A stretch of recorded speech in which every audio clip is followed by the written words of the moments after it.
And good morning, everybody. I welcome to call this meeting of the State Government Finance and Elections Committee to order for February 24th, 2022. And pursuant to House Rule 10.01, this meeting is being held virtually. Committee Legislative Assistant, Mr. Brinks, will you take the roll? Thank you. Chair Nelson. I'm here. Nelson is present. Vice Chair Carlson. Carlson present. Carlson is present. Representative Nash. Representative Nash is presenting a bill in another committee, so he'll be joining us shortly. Thank you. Representative Bonner. Present. Bonner is present. Representative Drazkowski. Present. Drazkowski is present. Representative Elkins. Elkins present. Elkins is present. Representative Greenman. Present. Greenman is present. Representative Claiborne. Claiborne present. Claiborne is present. Representative Kosnick. Present. Kosnick is present. Representative Mason. Mason present. Mason is present. Representative New Brindley. Present. New Brindley is present. Representative Pulowski. Pulowski present. Pulowski is present. Representative Quam. Present. Quam is present. With that, Chair, we have a quorum. We have a quorum is present, so the next order of business is approval of the minutes from February 22nd, 2022. Representative Claiborne, did you get a chance to look at the minutes? Yes, Mr. Chair, and I move the minutes be approved. We got a motion to approve the minutes from 2/22/22. All in favor, say aye. Aye. Aye. Opposed? Minutes are approved. And members, we have unfortunately, Mr. Amon is going to be leaving us. He's our House DFL researcher. We have a new person on our committee, John Beeler. And if you want to unmute and introduce yourself and tell us a little bit about you, Mr. Beeler. Yes, thank you, Chair Nelson. My name is John Beeler. I joined the House DFL as a backfill researcher with taxes and property taxes this past year under Chair Marquart, who I believe is in the room. And I am a New Jersey native, but please don't hold that against me. I am happy to be here in Minnesota and sharpening my shoveling skills over the past few weeks. So thank you, and I look forward to working with you all. It sounds like from the weather report, you're going to get more practice on that this afternoon. Anyway, with that, members, we have our agenda today. The first thing we got on our agenda is we have two campaign finance board appointees, and next Tuesday we'll have the other two campaign finance board appointees, and hopefully we can get these confirmed at the House floor, so we have a functioning campaign finance board. So Mr. Sigurdson, welcome to the committee. You want to introduce yourself, and then you can introduce I think I've got Stephen Swanson first, and then David Asp. Mr. Sigurdson, welcome to the committee. Good morning, Chairman. Good morning, Chair Nelson. My name is Jeff Sigurdson. I'm the Executive Director with the Campaign Finance and Public Disclosure Board. Thank you, committee members, for taking time to hear the confirmation hearing for members Asp and member Swanson. I believe you've all been provided the information packets that provides the cover letter application that the members, Mr. Asp and Mr. Swanson, made when they applied for these positions, as well as their resumes. Going to be in a brief bio on their background. And with that, I'm sure that they're ready to answer any questions you may have. Mr. Swanson, welcome to the committee. You want to give a little brief description about yourself, and then we can get to questions. Mr. Swanson. Good morning. Thank you, Mr. Chairman and members of the committee. I appreciate the opportunity to appear before you this morning. My background is as a Hennepin County District Court judge and a contract administrative law judge before joining the board. In addition, I've been lucky enough to have participated in several USAID rule of law projects in other countries, including Afghanistan, Lebanon, Bosnia, and Kosovo. So I have a wide background in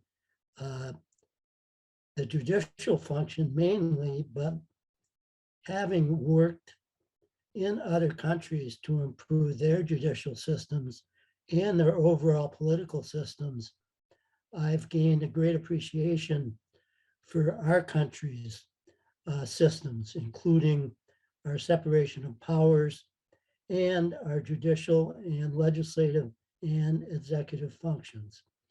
Most of all, my interest in being on the Campaign Finance Board has been that I fear that the public is losing confidence in our electoral process. And what I believe is that the more that the public knows about elections, campaigns, public officials, the more transparency is, the better they will understand the system and the more trust they will have in the system. So that's basically been my interest for being on the board. I've been on the board since July of 2017. Thank you, Mr. Chairman. I'd be happy to answer any questions. Any questions for Mr. Swanson? Members?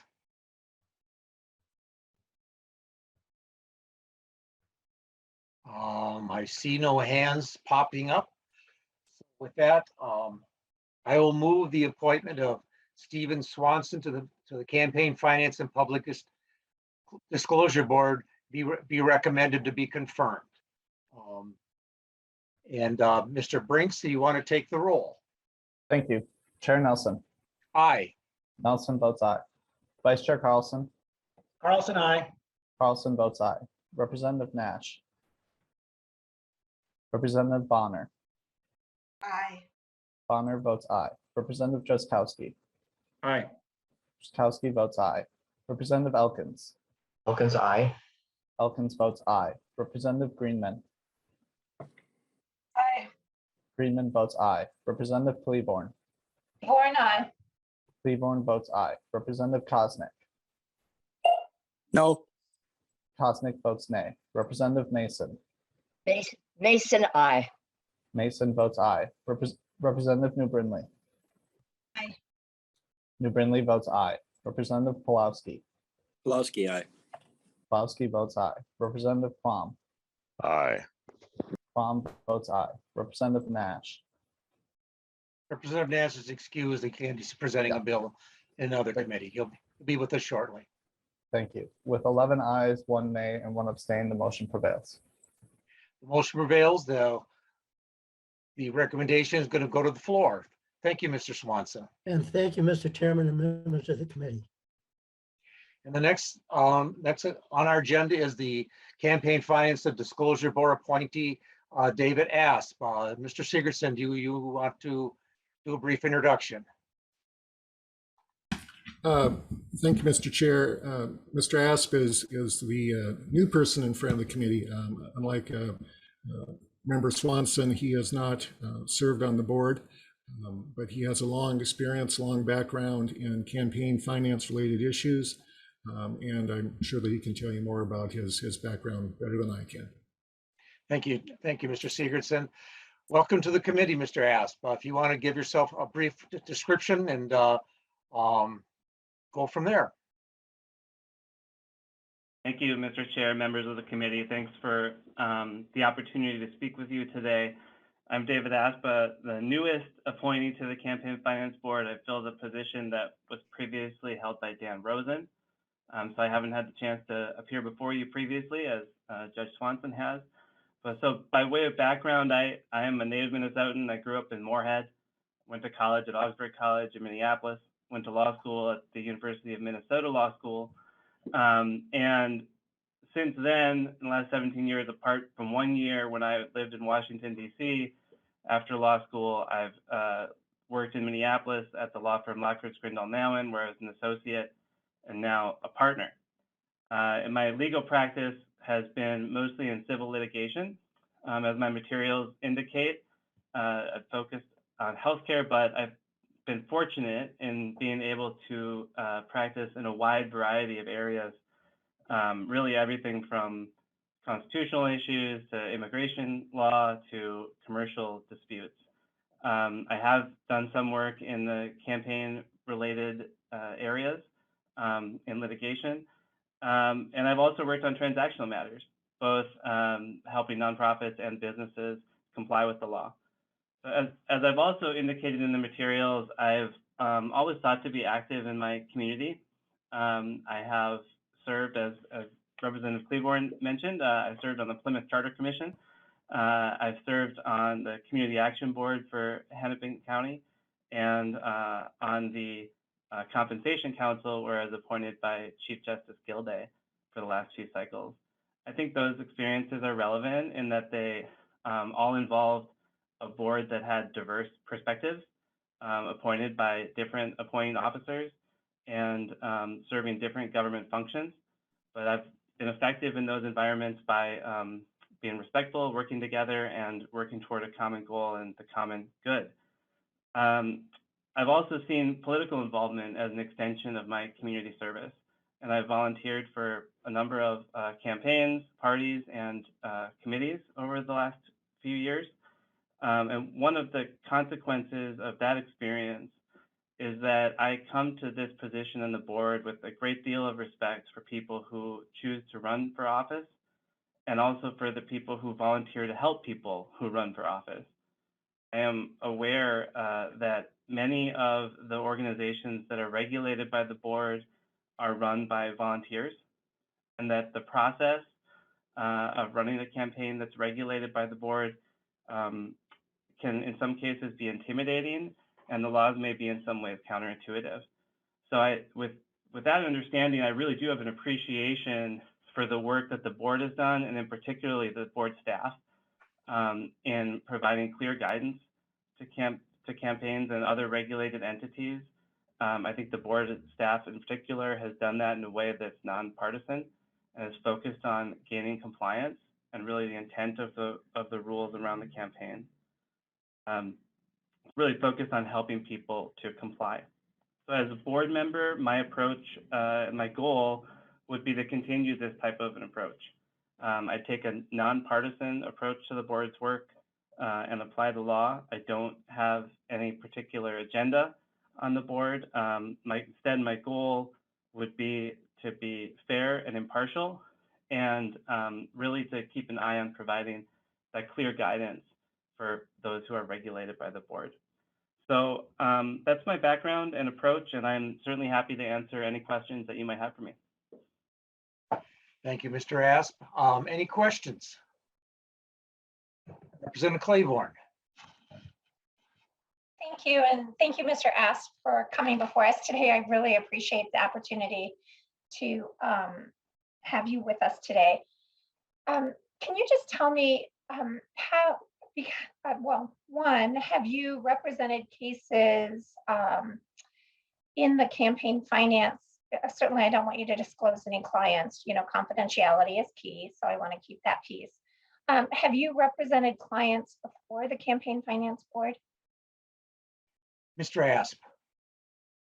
Thank you, Mr. Chair. Representative Claiborne. I don't believe that I've represented clients in connection with any enforcement actions by the board.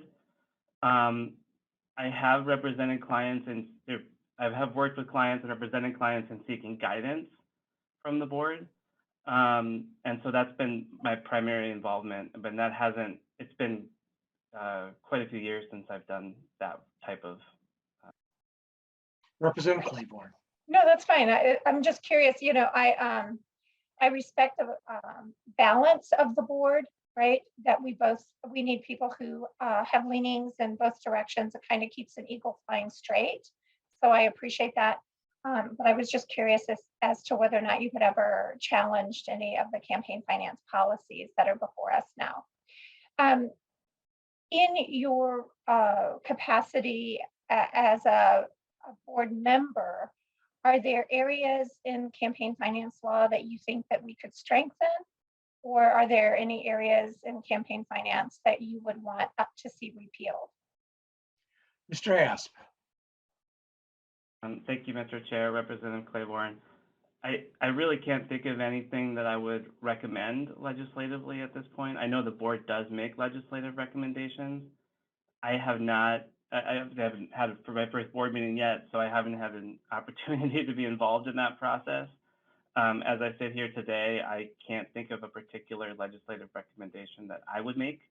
And I guess I'd add that I would view my role as a board member more to apply the law as it's passed by the legislature than to certainly attempt to challenge a repeal decision, as you indicated. Representative Claiborne. Thank you, Mr. Aspen. This will be just my last question. When someone would come before you that would be in opposition to the values that you personally hold, could you just give us an example of how you would deal with such a matter? Mr. Asp. Sure. Well, sorry, Mr. Chair and Representative Cleavorn, I think in the circumstances of the Campaign Finance Board, it's about applying the law clearly and fairly to all parties. And as I indicated, my goal on the board would be to set aside any particular feeling that might have an underlying issue, and to focus on what the rule is as defined by the legislature. Thank you very much, Mr. Asp. I appreciate your answers, and thank you, Mr. Chair. Representative Koznick. Thank you, Mr. Chair. Mr. Asp, appreciated your comments and specifically recognizing that most of the people that fall under the Campaign Finance Board regulations are volunteers. I think that's an important distinction to make and recognize. But could you talk a little bit more about your feelings about being on the board and using it as kind of advocacy and to advocate for greater democracy or anything like that? What are your feelings on that? Mr. Asp. Thank you, Mr. Chair, Representative Koznick. I don't believe I mentioned that, and I don't really view the board as an advocacy position. I think the board has a neutral function in applying the law as it's created by the legislature. So I don't believe that there's an advocacy role as a board member in the way that you've described it. Representative Koznick. Thank you, Mr. Chair, Mr. Asp. Thank you for that answer. That's I concur with that and kind of the sentiment that I think is important to Campaign Finance Board members. I look forward to supporting you. Thanks. Representative Greenman. Thank you, Mr. Chair, and thank you, Mr. Aspen. I also just want to echo what Representative Koznick said, which is I really do appreciate really thinking about all of those folks, and not just candidates, but the volunteer treasurers and all of the people who I think make our campaigns run. And I think we have a good system that allows grassroots, volunteer-driven state campaigns. And I appreciate that you're coming and looking at it like that. One question I have is I think one of the things that often happens with laws that are sometimes, 20, 30 years on the books is just the need to clarify. And in many cases, the Campaign Finance Board has rulemaking authority. And I'm wondering what you think about using rulemaking authority to clarify and to sort of provide clarity and precision for the candidates and the treasurers and all of those folks who may be stuck with rules that were either written 30 years ago and the campaigns have changed or just aren't super clear. Mr. Asp. Thank you, Mr. Chair and Representative Greenman. I suppose without thinking about a particular rule, it's difficult for me to answer how I would treat it. So I guess my approach would be to look generally at what the rule does and how it would change something that exists. And if I don't think it's a role of rules, for example, to change a provision of the statute, if that would have to come from the legislature.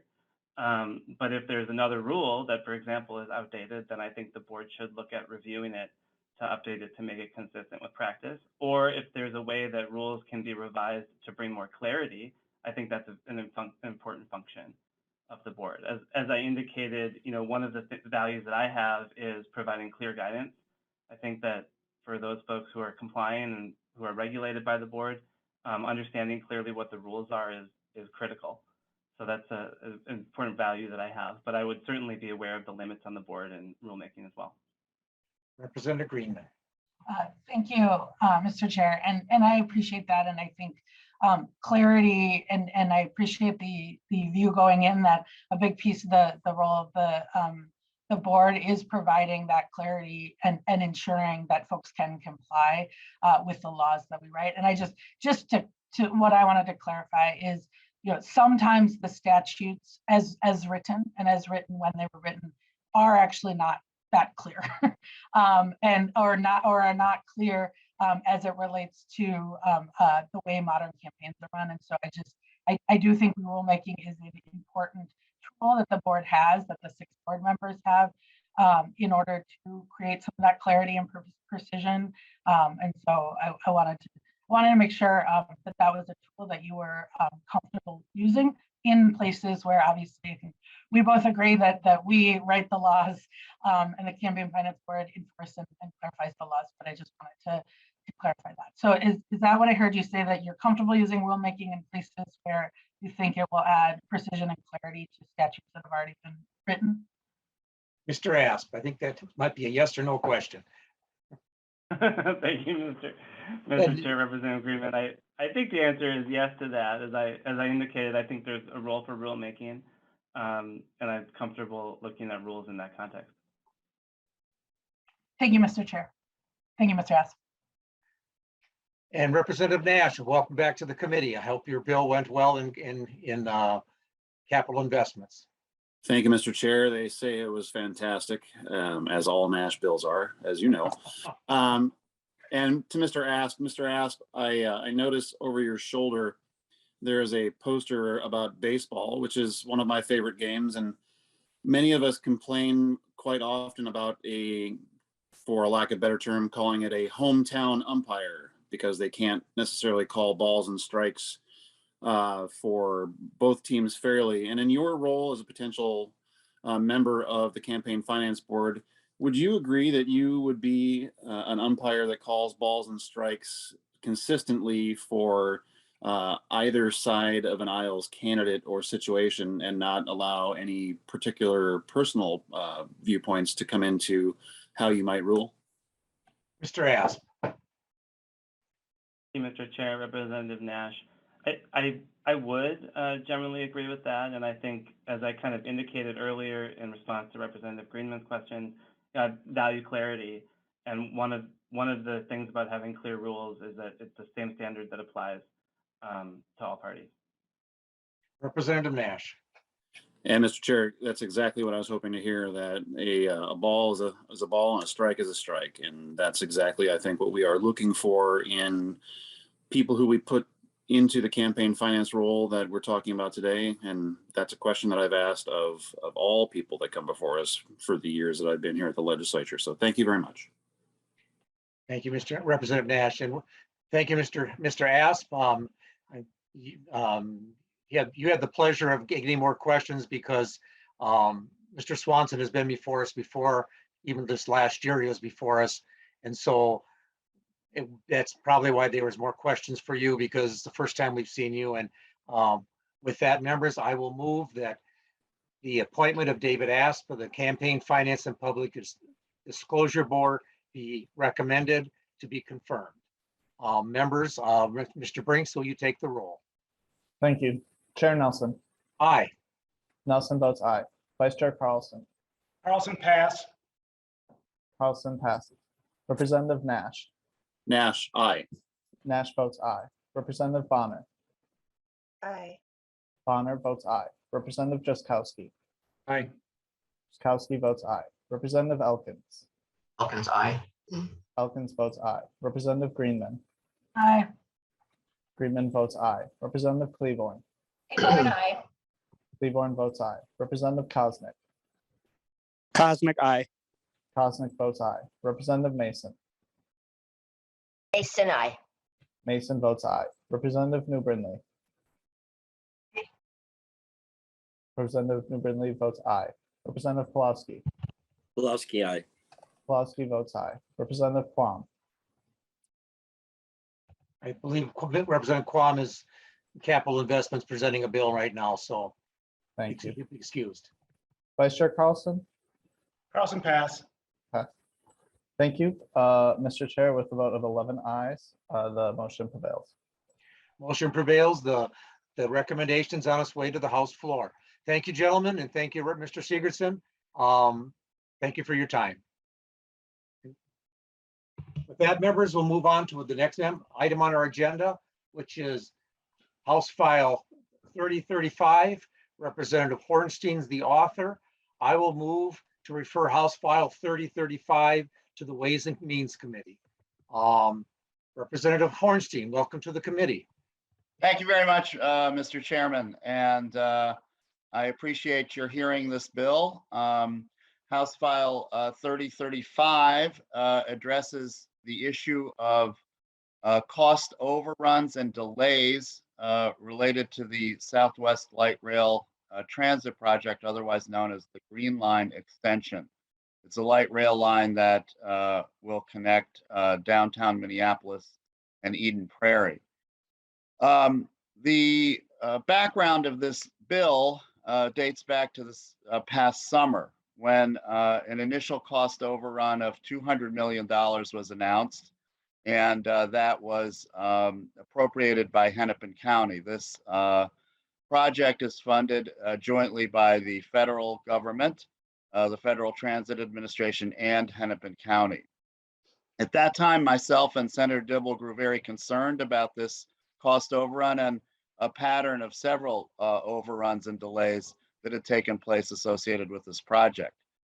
So at that time, which was late July of this past summer, we asked the legislative auditor to do a special review of the pattern of cost overruns and delays. The legislative auditor indicated to us they didn't have the capacity to do a full review, but they did a summary document that indicated some concerns on their part related to project management.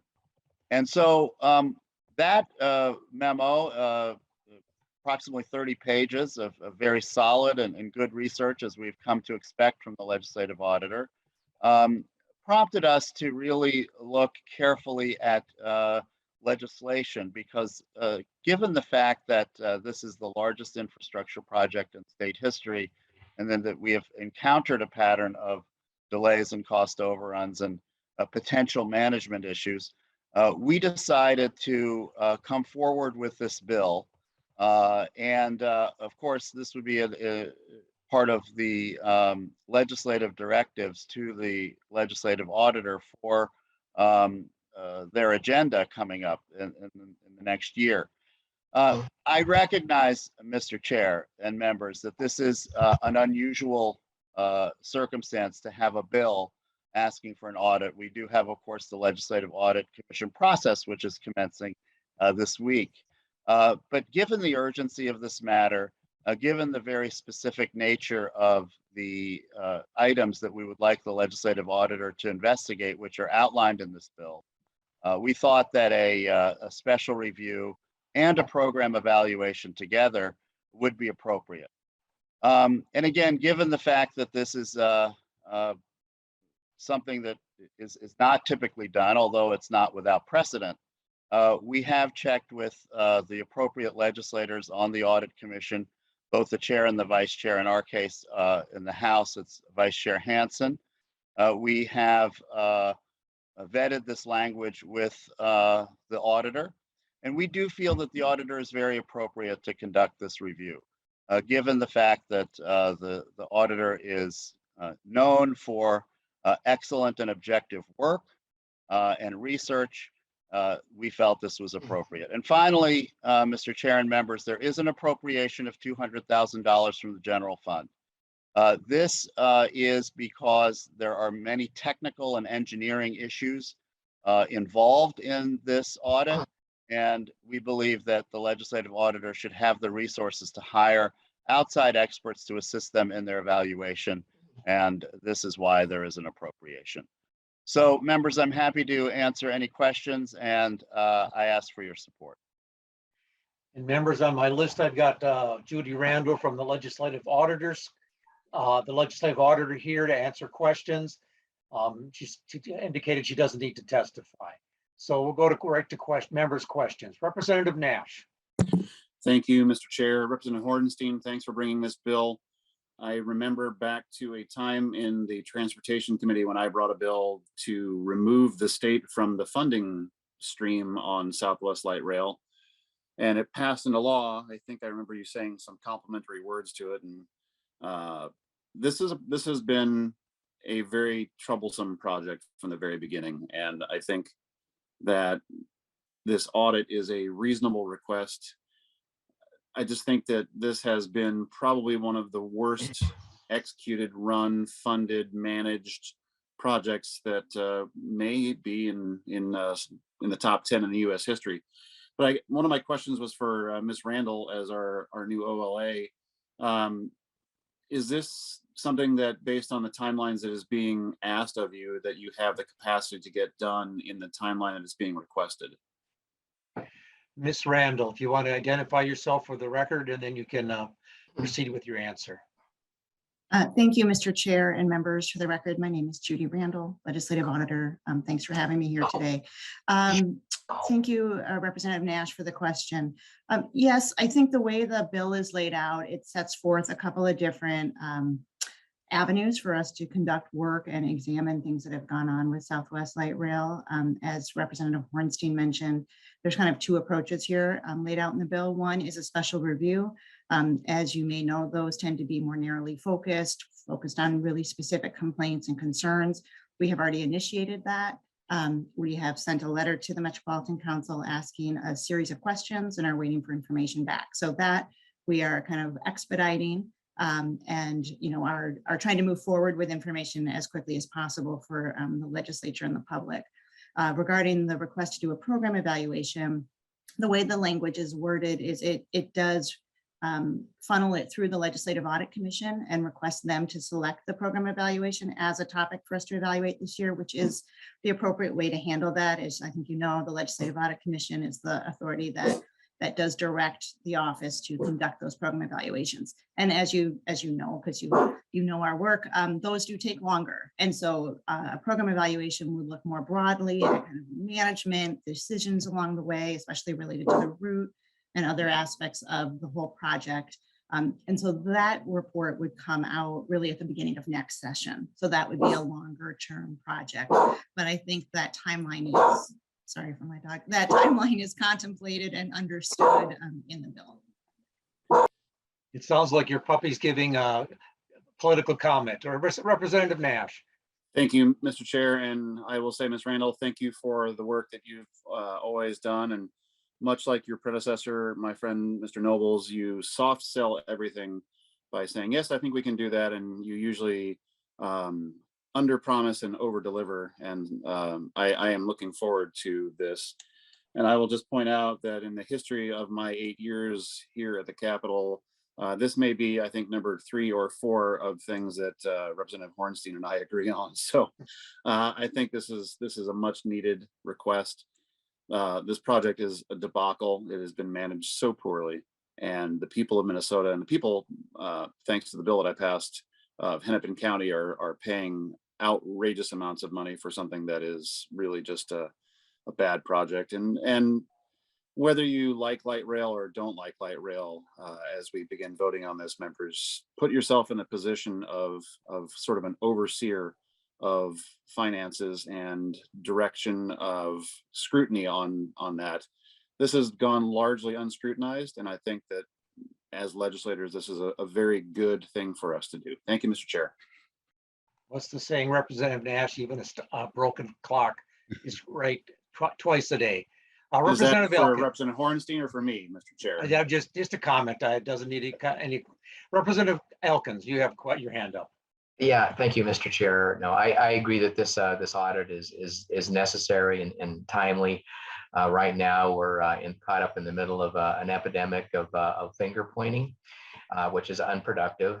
The project does need to proceed and to completion, but how we do that and first requires an understanding of how we got here in the first place. And I think that an OLA audit is an essential key to allowing us to establish a baseline on how to proceed from here and what changes need to be made in the project management and the execution of the project in order to enable it to succeed. So thank you very much, Chair Hornstein, for bringing this forward. Thank you, Representative Elkins. I didn't hear a question there. Representative Koznick. Thank you, Chair Nelson and Representative Chair Hornstein. It's fun to hear one of your bills in a committee outside of transportation. So welcome to the committee. And my question is what are your thoughts on, I agree that this is a good transparency, dig into the issue bill to take a look at it. Taxpayers throughout Minnesota are extremely concerned, if not upset and outright livid about the overruns and the cost of this project. But my question is, and I think I know what I feel on it, is why aren't we using Met Council dollars to do this project rather than general fund dollars of all the taxpayers? Because it is upon the Met Council to operate and manage this project, and my only concern is we should use their dollars. There are plenty of federal dollars coming into them, and it almost makes it a little bit even more painful for the general taxpayers to use general fund dollars rather than existing dollars that the Met Council has. What are your thoughts on that, Mr. Representative Hornstein? Thank you, Mr. Chairman. Thank you for the question, Representative Koznick. I understand where you're coming from, but I think that we want to make this as direct and clean as possible in terms of a legislatively directed appropriation from the state general fund. I think once we start getting into Met Council funding things, I think that we want this to be objective and understandable, that this is something coming at the legislature's direction and funded through dollars that we are in control of. So I think just for trust and transparency, I don't want, it would be very unusual for someone who is being the subject of the audit to be having any direct financial involvement with the audit. So I think this makes it clearer. And I also think that this is a relatively small allocation of money simply for a very direct and understandable purpose, which is technical expertise that the auditor has requested. Representative Koznick. Thank you. Well, Chair Hornstein, I appreciate your comments on that and won't belabor the point. I think you articulated a fair position. And I appreciate you taking this bill, leading with this, and it does have bipartisan support from members of the Transportation Committee, especially. And so, thank you for doing that. I would, it's just a painful thing for taxpayers to look at all the way around, and it can't be understated. So, I look forward to seeing what the results are from the audit, and hopefully we can learn from it for future projects and get this project back on the right tracks. Thank you. Representative Brindley, I see you have your hand up. Welcome to the committee this morning. Thank you, Mr. Chair. And my question is actually sort of related. Obviously, Representative Hornstein, thank you for the bill. Everyone agrees. I think that this needs to be done. I don't think there's any question. In fact, I really appreciate particularly all four transportation leaders I think are on board, which is a really good thing. My question is, as I review the fiscal note, it looks like Ms. Randall was consulted on the fiscal note, and yet there is an indication of no costs outside of what is already available. And so I'm wondering why you still did why there is still an appropriation, even though the office is saying they do not need additional funds. Representative Hornstein. Thank you for the question, Representative Brindley, and I do appreciate that you pointed out that both the chairs of the respective committees in the House and Senate and ranking members are on board with this. meant to say that, so thank you, Representative Brindley, for bringing that one out. This was really, when we had an initial conversation, and we can have Ms. Randall comment, it was really something that myself and Senator Dibble, raised because we recognize the technical nature of this, that, there are, engineers on both sides of the question, right? And construction experts on both sides of the question. And so if there was a need to have, again, a third party look at this under the direction of the Office of the Legislative Auditor, we wanted to be sure that those resources were available. And so that's why we put that in. You are correct, Representative Brindley, that I think initially there wasn't necessarily a request from the auditor. It was something that myself and Senator Dibble raised as a something that we, again, crossing the T's and dotting the I's of this bill. We didn't want to leave the legislative auditor without any access to expertise, just to make sure that we do the best possible job with this audit. Representative Brindley. Thank you, Mr. Chair. I'm wondering then if Ms. Randall would suggest a new fiscal note then, if the office does think they need some additional funds, it seems that we should have maybe a revised fiscal note. Otherwise, I know we in the legislature, I get concerned. I think that we need to be concerned. We often talk about the change in the couch cushions around here, right?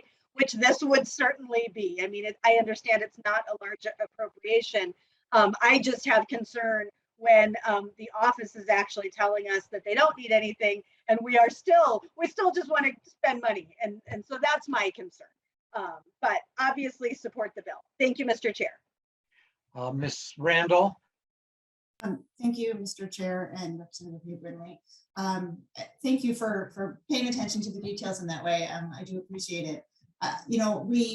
We can do a lot of the work with our existing resources. As I said, we've already started a special review, and if the audit commission selects this as a program evaluation topic, then we have existing resources for that. So that was why we said this could cost us nothing. As we're kind of going through the legislative process, I'm getting a better handle on how deeply members want us to dive into the technical aspects. As Representative Hornstein said, if that is an interest in the direction we go for either the special review, more likely the program evaluation, then we likely would need to hire a consultant for some of that large project management expertise, right? We are not structural engineers. We're not, we don't do these big projects every day. I do frankly have a little concern about being able to find a consultant who is independent, who isn't somehow involved with this project. And so I'm a little apprehensive about committing to hire a consultant because I'm just not sure we'll be able to find one that's independent, that meets our standards of independence. And so we're hedging a little bit, I guess, is what you're seeing there in the fiscal note. I think we can do a really valuable, insightful job for you without hiring a consultant. If the legislature wants us to go deeper, we're happy to do that. We will find a consultant out there somewhere to help us. And so then, we can use the money for that. So I know that's not a straight answer. We can revise the fiscal note if you'd like us to say, we plan to do technical work and therefore, would use the $200,000 for that. That's an easy change to do. And I'm happy to work with Ms. Roberts on that. If that, kind of makes the whole thing more copacetic for the committee, we're happy to do that. Thank you. Representative Brindley. Thank you, Mr. Chair, and thank you so much, Ms. Randall. I appreciate that, and certainly I appreciate why that might be necessary. Just as a matter of process and procedure in the House, when we get a fiscal note that matters to us, and when it says there's no cost, then it seems odd that there would be an appropriation. So yeah, just as a matter of procedure, it seems, Representative Hornstein, like we might want to get that cleaned up and have accurate accounting along the way there. Thanks so much, though. I certainly intend to support the bill. Thank you, Representative Brindley. Representative Quam. Thank you, Mr. Chair and members. In our recent LAC meeting, this did come up, and several of us voiced it's sort of a key audit thing to look at examples where something has huge overruns or the estimates were off, but every audit is not the same, even into the same department.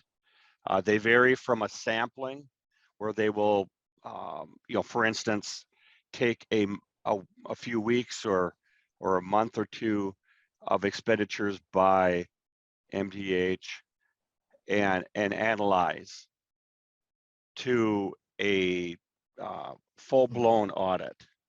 We have some expertise in IT in different areas, but again, the difficulty varies.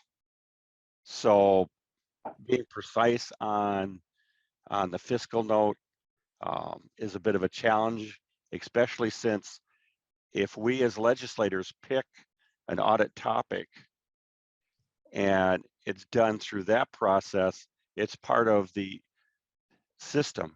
It's part of the auditor's program and budget.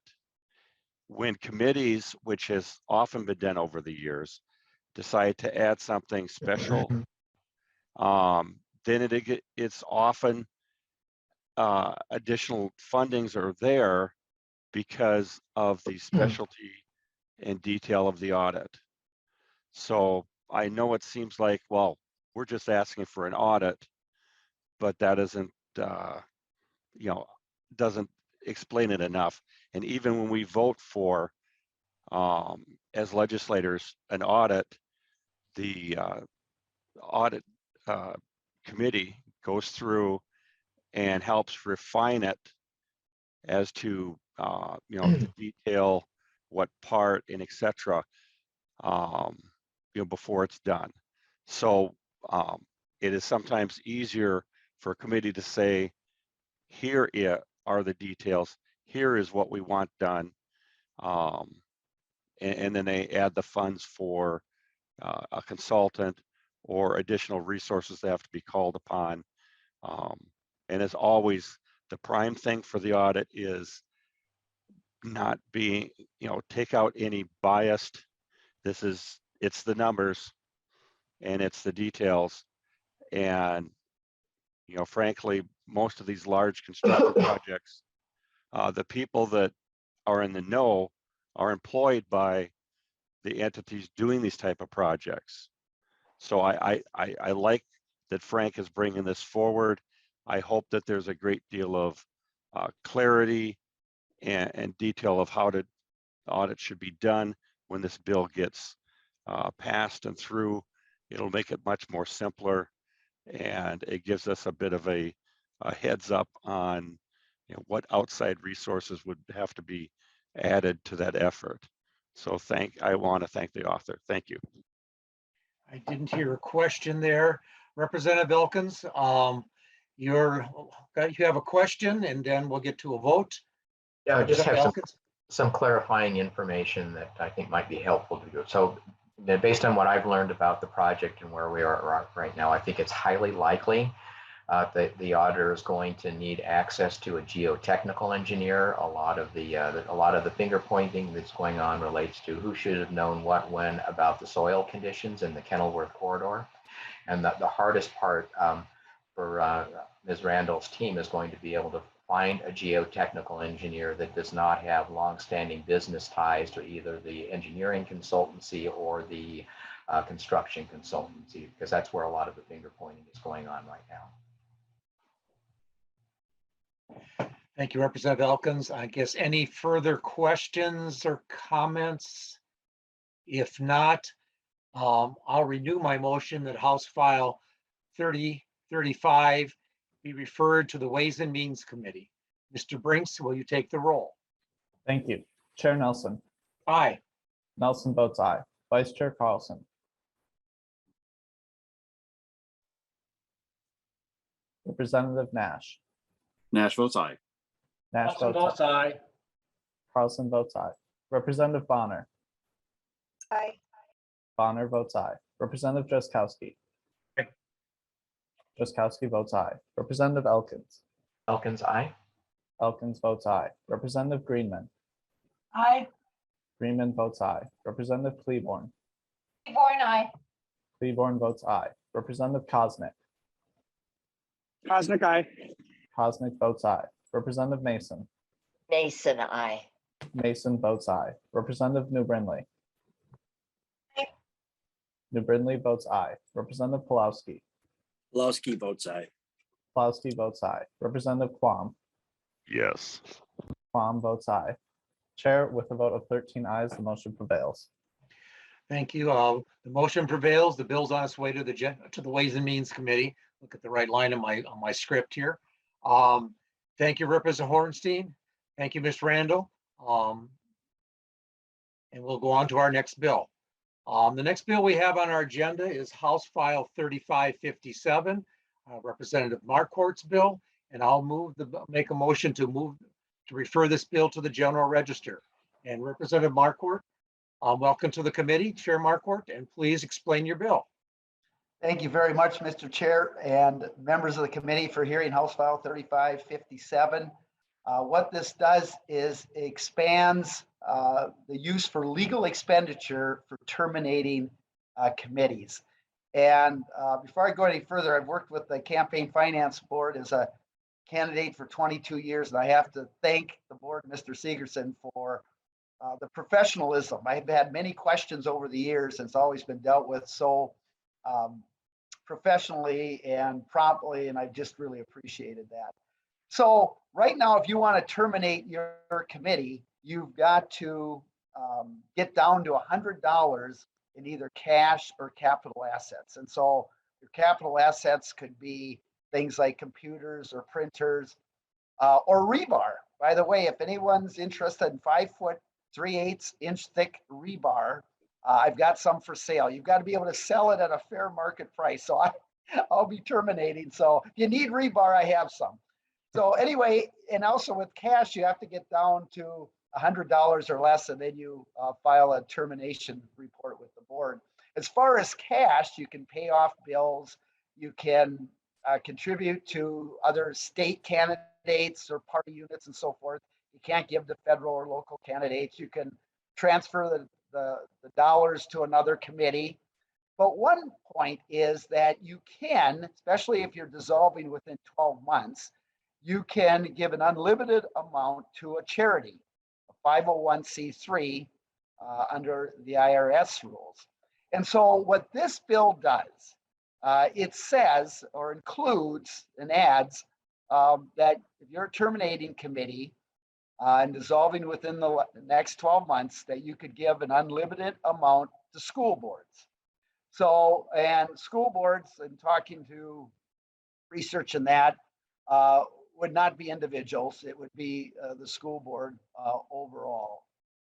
So why? And I have to say, for full disclosure, I am terminating a committee this year, but I don't plan for this use. So I don't have a dog in this fight. But this was brought to me, and I got thinking about it, that, here's a terminating committee I can give to a charity of my choice, which could be almost any cause or issue. But there might not be anything available if I wanted to give to help students, somehow through the school. And so, I'm thinking, you've got this elected board that would then distribute the money out to a school. Now, this bill only refers to schools, but maybe it could also include city councils and county commission and township boards. So that's the main gist of the bill, is that, and I don't know what the history might be behind this, but if I can give to a charity unlimited, I'm going to dissolve within the last 12 months to basically any cause, I should also be able to give to students if that's a cause of mine also. So members, that's the bill, and I'm open to questions. And thank you, Chair Marquart. And we have Representative, or Mr. Sigurdson is still here. He can answer and help with any questions. I don't believe he wants to testify unless I'm wrong there. He can speak up. I don't see him jumping up. So I've got questions from a couple members. Representative New Brindley, you're first on my list. Thank you, Mr. Chair, and thank you, Representative Marquardt. My question would just be, certainly I understand the spirit behind this, giving it to the school board for the students. Currently, it could be given to the students through a PTO or something like that, right? I mean, there is still a mechanism in place right now. They would fall under a charitable contribution, I assume, right? And it could go through that avenue to get to students as well. Representative Marquardt.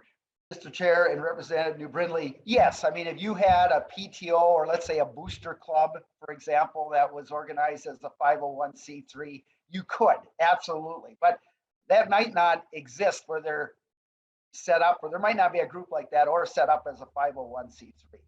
So yes, otherwise, yeah, that would be a possibility. Representative Brindley. Thank you, Mr. Chair. Thank you, Representative Marquardt.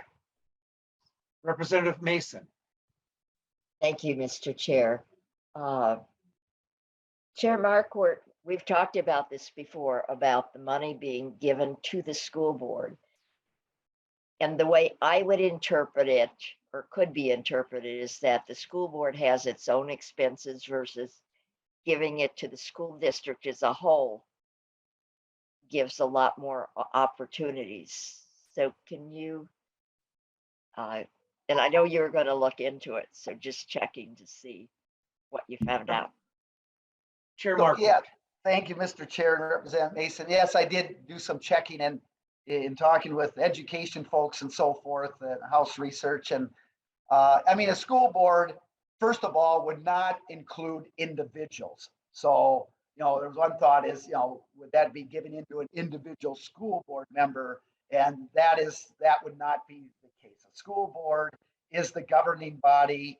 And while there's no specific definition, it would be the governing body. So you would be giving it basically to the governing body that you know, makes those decisions on how to distribute funds for the school. Representative Mason. Okay, thank you. Representative Quam. Thank you, Mr. Chair. And while I was on the school board, it wasn't for the 16 years that one of our peers has been on it, but I'm trying to think of a mechanism other than the structured mechanism of a booster organization or someone set up to collect donations. And I can't think of, you know, the correct mechanism for the board itself to take a, you know, donated funds. I was the treasurer on the board for a while, and it was very particular of sourcing and expenditure of funds. There were dedicated buckets for spending on this area and that area. And I understand the intent, but I think it, especially for some school boards, may be a little bit difficult or complicating. And I think the current statute allows for contributing money to the appropriate portion of a school entity to be able to handle it under you know, state law and the statutes pertaining to school boards. So I like the intent. I think that it'd be somewhat redundant with the intent and somewhat problematic without changing portions of the school statutes. So I guess I'm not looking at this as being something we should proceed with without further clarification or details from the author. Thank you, Mr. Chair. Representative Marquardt. Thank you, Mr. Chair, and thank you, Representative Kwan. That's a great question. I know when I was on a city council,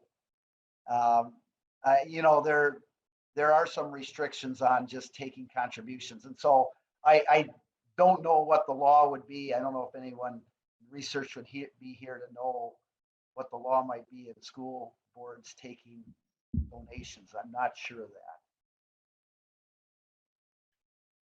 Representative Quam. Thank you, Mr. Chair. I just wanted to bring that point up and see if there was enlightenment from the author that could clarify.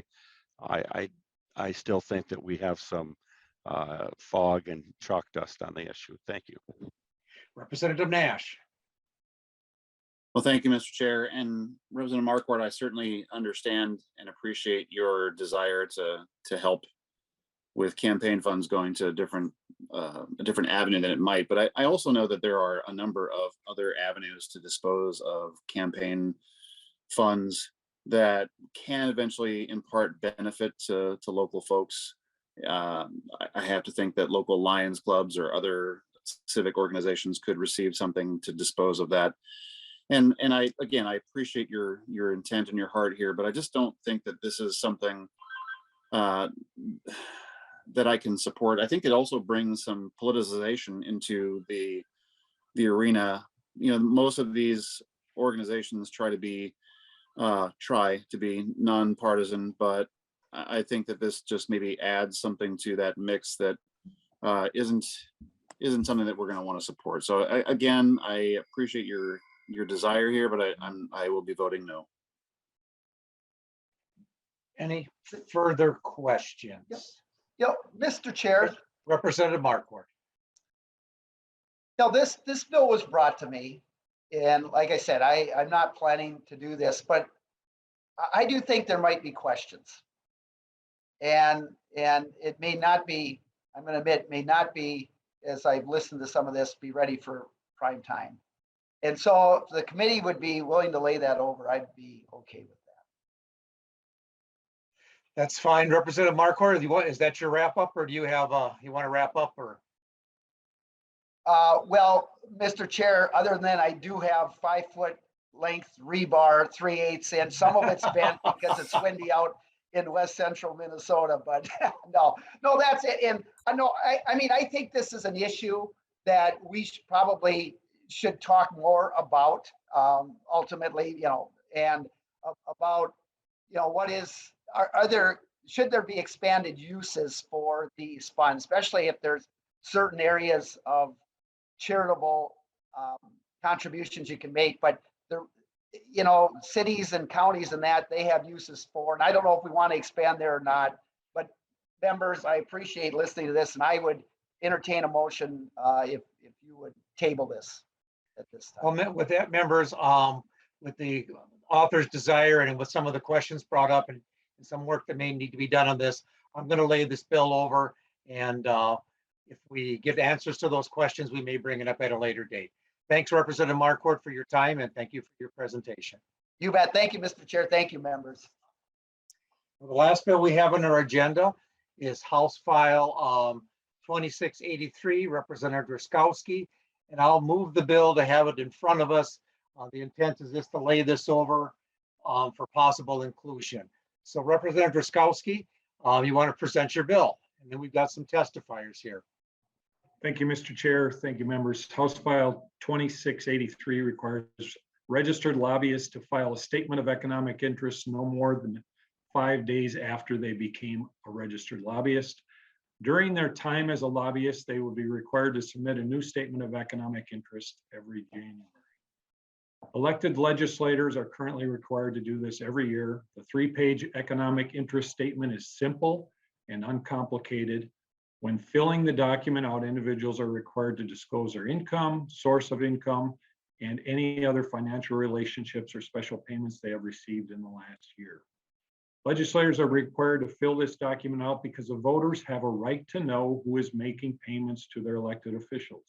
This is done to prevent our public servants from receiving money in unethical ways that could lead to a conflict of interest or corruption. House File 2683 would simply extend this very basic common sense disclosure requirement to the influential lobbyists that work in Minnesota. Whether we like it or not, hundreds of lobbyists descend on St. Paul every legislative session to try and change laws and enact their own agenda. Often these lobbyists are doing the work on behalf of massive corporations, powerful law firms, and other government entities. The lobbyists' work on behalf of these entities will inevitably affect every Minnesotan. As such, I believe the public has a right to know who is paying these lobbyists and what kind of compensation these lobbyists are receiving. As I said earlier, this is a simple and common sense step that frankly is only the bare minimum standard. Connecticut has a very similar law which requires lobbyists to file an annual report in January, which must include detailed information on the compensation they receive. New York requires registered lobbyists to file bi-monthly reports, which must include information about the compensation paid or owed to the lobbyist. The purpose behind House File 2683 is simple: make Minnesota state government more transparent and honest. Everyday Minnesotans do not have the time to go through hundreds of pages of campaign finance documents in an effort to follow the money that is influencing their state. However, requiring lobbyists to fill out a statement of economic interest would give voters a straightforward, easy, and streamlined way of seeing who is being compensated, what kind of compensation is being received, and whose interests are being represented. Thank you, Mr. Chair and members. I'll stand for questions after the rest of the testimony. And I have a list of testifiers here. The first person on my list is Matt Dean, former House member. Welcome back to the legislature, and please identify yourself for the record and proceed with your testimony. Well, thank you, Mr. Chair and members. It's good to see you all again. And my name is Matt Dean, and I'm just here representing myself as a former House member in committed long-term recovery and a concerned citizen on this House file. This testimony is for informational purposes only and doesn't reflect the opinions of my employer. So I just want to say that. Representative Drazkowski reached out to me kind of as he was researching this bill. Looking back to the last time we kind of addressed this, which was in House Rules several years back, dealing with basically member protection around and staff protection around issues with lobbying. So I did this week, kind of what I did then, I tried to rack my brain and look back, and I pulled up NCSL and looked for a 50-state comparison to see kind of where we fit in. There's about 35 states that are basically like us. And then there's some folks, some states at either end. And I think because of our lobbyist gift ban in particular, I think we kind of have a prairie home companion view of this, where our women are strong, our men are good looking, all our children are above average, and we're beyond reproach and don't need any help with that.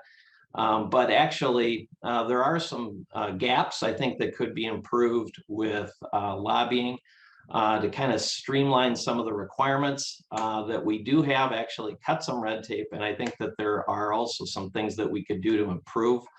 I think the MGRC does a great job of fostering professionalism and accountability at the Capitol. And legislators can rely on lobbyists to help them understand legislation. And I learned as a freshman that lobbyists can provide excellent feedback and support of both sides of an issue, and they do, by and large, a great job. MGRC also has the ability to discipline members and an internal control, which I think is great. But one of the things that we ran into from members is that not all lobbyists are members of the coalition and are outside of that. And there's also two pieces of it that I think are holes. One of which that came from member complaints. One of which was the fact that if folks are involved in litigation, that they could be, if you're suing an entity, whether it's governmental or non-governmental, that you have a large vested interest in the outcome of that. And sometimes that particular legislation was being pushed basically as a means of discovery for a private lawsuit. And that is really not fair to our staff in the state, and it's not fair to the members that they don't know that be disclosed. Representative Drazkowski's bill doesn't take on that portion, which we looked at, but it does look at the other portion, which is if a lobbyist were to have a vested interest in the outcome of a vote based on personal investment. So this is a fictitious example, but let's say, for example, that someone owned a $3 million building that was going to be purchased, let's say by Minskew, and somebody was lobbying in support of that bill who owned that building. That's something that has a big impact on the outcome of a vote that really legislators should know about. And that also just having an equity stake in those pieces, I think legislators, if you have to find out if somebody got paid $5,000 to lobby on something, obviously if somebody were to stand to make thousands, tens of thousands or even more on the outcome of a vote, members should know that too. So those are kind of the two gaps we looked at earlier. This bill addresses one. I think that there could be at least a minimum of disclosure in certain instances as almost like a conflict of interest that a member would have if they brought forward if a bill was coming up before the legislature that you would disclose. So I think there's some opportunities to improve and tighten the disclosure from lobbyists that would protect members and also protect staff from having to do work that really they shouldn't be doing it because it's a private gain. And so that was the protection measures that we looked at a few years ago when we changed the House rules. So when Representative Drazkowski gave me a call, I said I would rack my brain and try to do a little digging back in my memory, and that's the history behind it. So with that, members, I'd be happy to entertain any questions, and thank you for your time, and look forward to seeing you again.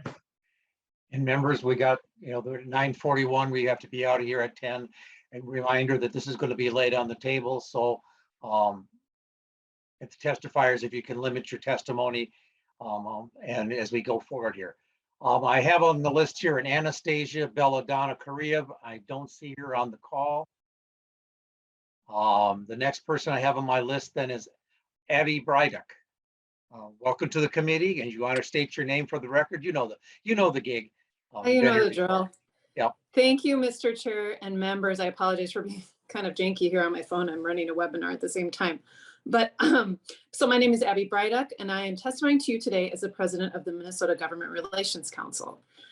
MGRC is a network of roughly 500 lobbyists in Minnesota whose common goal is to influence the public policy process through ethical representation. For over 40 years, legislators and state officials have relied on credible information they receive from MGRC members. I'm here to share concerns with House File 2683, which, as mentioned, would require registered lobbyists to file an economic interest statement. You, as elected officials, are all familiar with this requirement. These statements disclose an official's source of income, financial holdings, non-homesteaded real estate, and interests in horse racing. Eric Hyland will follow me to share some general comments about applying this standard to private citizens, but I will share how this standard would affect someone with my type of position. Besides being the MGRC president, I'm the executive director of the Minnesota Asphalt Pavement Association, and only a portion of my job consists of lobbying the legislature. Like other association directors who lobby, most of my job relates to association management, member services, events, construction, technical support, and running webinars.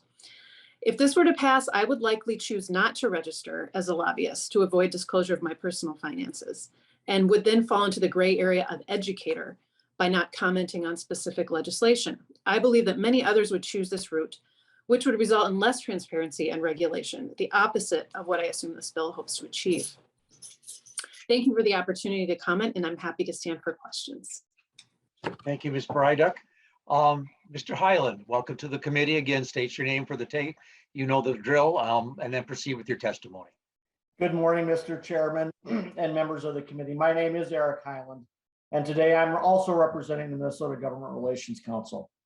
I've been a registered lobbyist and a member of MGRC for 25 years, and I'm also proud to be a past president of this organization. MGRC opposes House File 2683. The bill requires lobbyists to file the very same statement of economic interest that are currently required to be filed by public officials. This is simply inappropriate and unnecessary.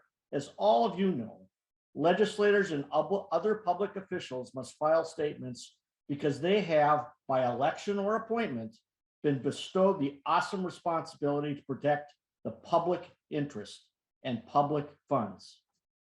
The purpose of these filings is obvious: to create public confidence that the people actually making decisions on behalf of the public are doing so without financial gain. Lobbyists are not public officials. We do not make decisions on behalf of the public. Lobbyists are private individuals who represent clients who are exercising their First Amendment constitutional right to petition their government. In short, lobbyists represent private interests. As lobbyists, we already disclose our economic interests. We must report 2 times a year that we are in fact being compensated by our clients, and our clients must report how much they spend influencing government, including the amount of money they spend compensating lobbyists. There are plenty of disclosures that lobbyists and our clients already make in order to exercise their constitutional protected rights. Thank you for giving Abby and I the opportunity to testify, and we're both available to answer any questions.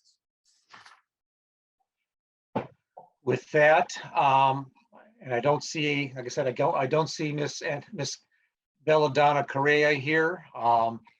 Members, questions of the testifiers, questions of the author. Representative Greenman. Thank you, Mr. Chair, and thank you, Representative Drazkowski. And I think I share your interest in ensuring that we have both disclosure and transparency of who's at the Capitol, of how we're making our decisions. I think that that's why we have economic interest statements.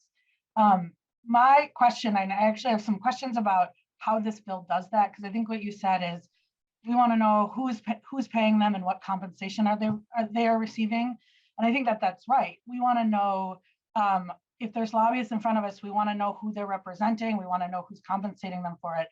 My understanding is that's why we have our current regime of they register if they're spending over $3,000. So we have a relatively low bar. We want people to register. We want to ensure that they're registering. I'm wondering how you think that having them disclose their private interests unrelated to the lobbying will further transparency, and what sort of legitimate government interest that serves. Representative Drazkowski. Thank you, Mr. Chair. Thank you, Representative Greenman.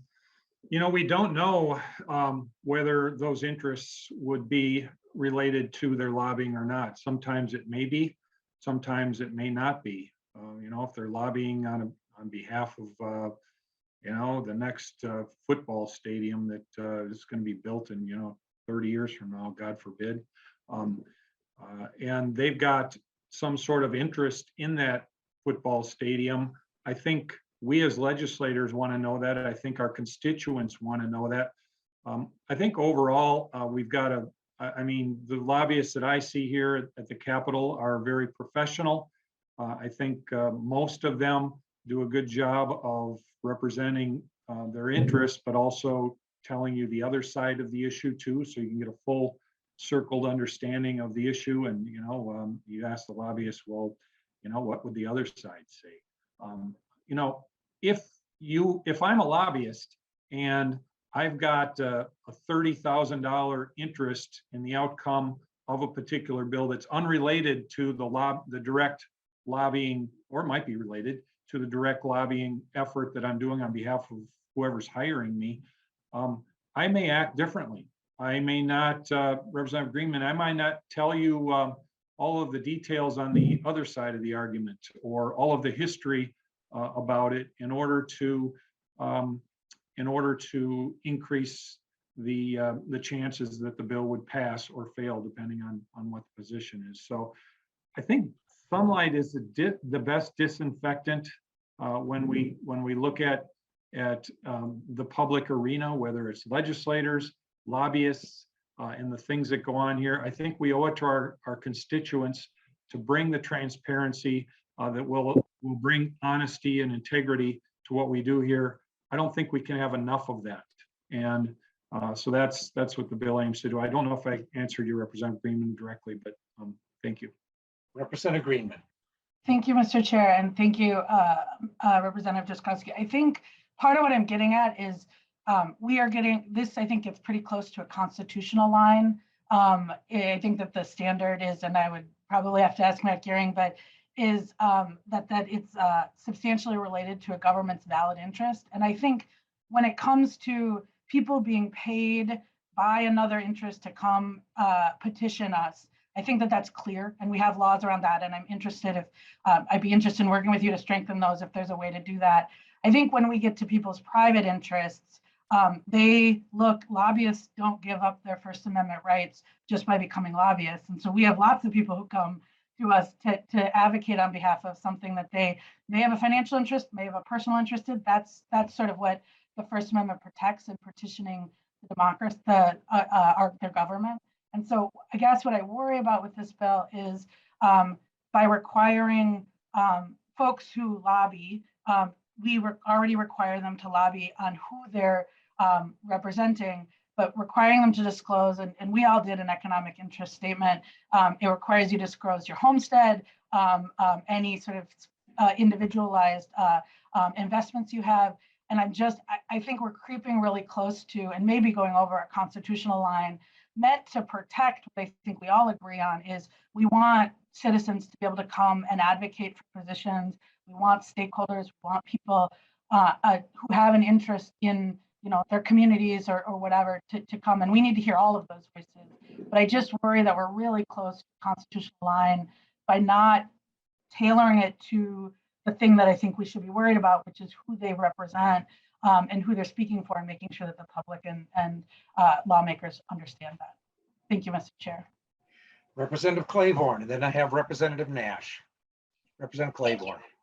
Thank you, Mr. Chair. And I just want to say thank you to Ms. Bryduck for raising the issue of lobbyists telling us who they are, but the educators who are out there that we don't know much about. And I think it's an important distinction about who's being paid and what they're doing. And I just want to make sure that I say thank you to her for raising that issue. Representative Drazkowski, I appreciate where you're going with this. I too have some constitutional concerns about it, but I appreciate the fact that you are calling us to all be accountable for where the money is coming from and who's paying and who's benefiting. And I do think that we have to look at our own behavior as legislators to make sure that we are always as transparent as possible and what we are doing and who's backing us and who's paying for educating the public about us.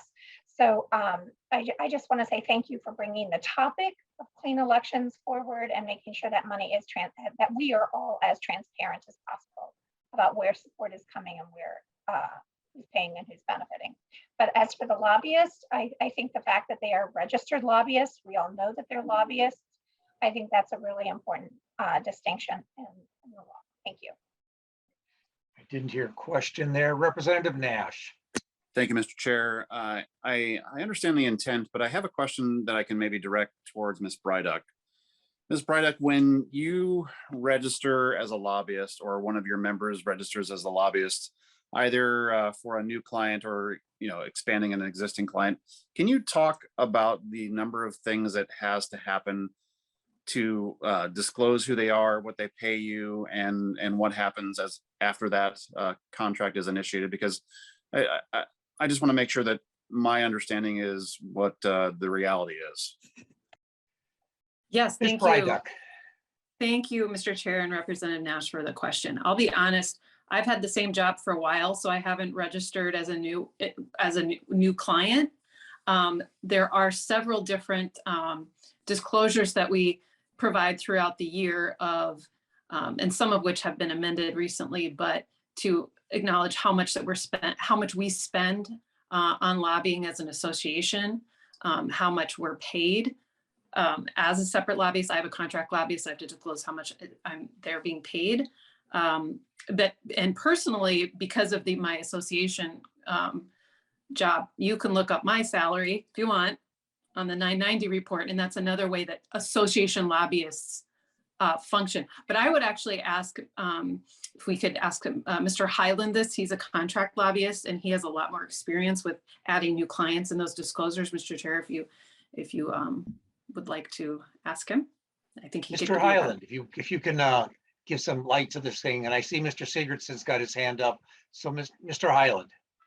Yeah, and Mr. Sigurdsson can help me out here too, but the lobbyists are required to follow, to register for each client, disclose what topics they are working on. And then as Ms. Brydock mentioned, we are required to kind of itemize twice a year for each client the amount of money that we spend influencing government. And in this context, it's, you know, what kind of expenses do you have? Phone, parking, travel. And you have to do that for every single client. Every client in return has to file principal reports to the board. And all of those are of course publicly available. You know, it's an issue that, as Abby mentioned, for those of us who have multiple clients, it's not an insignificant burden. Mr. Sigurdsson, maybe you can shed some light on the question. Chair Nelson, Representative Nash, the part of your question I thought I heard was whether there's information on compensation paid to a lobbyist. And the answer is no. Through the lobbyist disbursement report, lobbyist never has to disclose the compensation they receive from a particular association for their representation.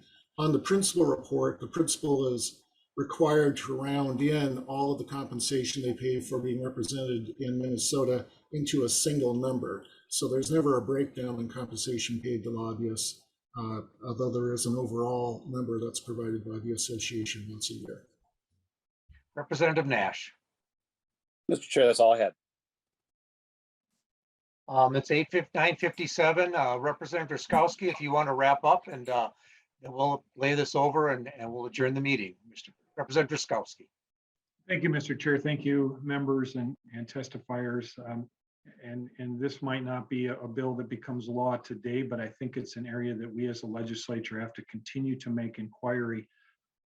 As was brought up and mentioned a number of times, these lobbyists have a great deal of influence here at the Capitol when our constituents are at home working their jobs, trying to get their kids through school, pay their bills, and do the things and live life.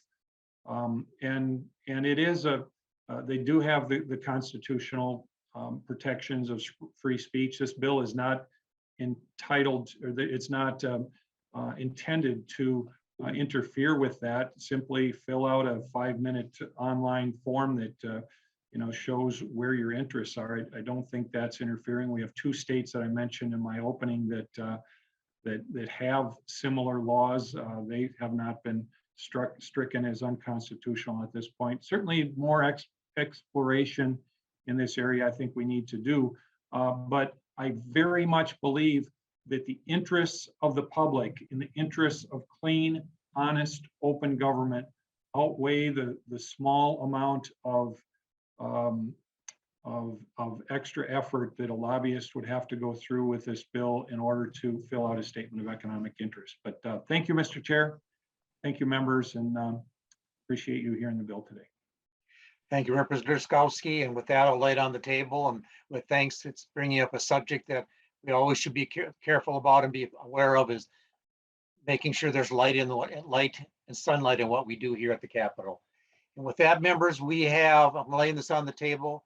Our next meeting is tomorrow, Friday the 25th. We have 2 bills up. One is Representative Claiborne's bill, and the other is we're hopefully get Representative Freiberg's House File 208 voted on and the amendments voted on and get it out of our committee. With that, members, there are no further questions. We are adjourned.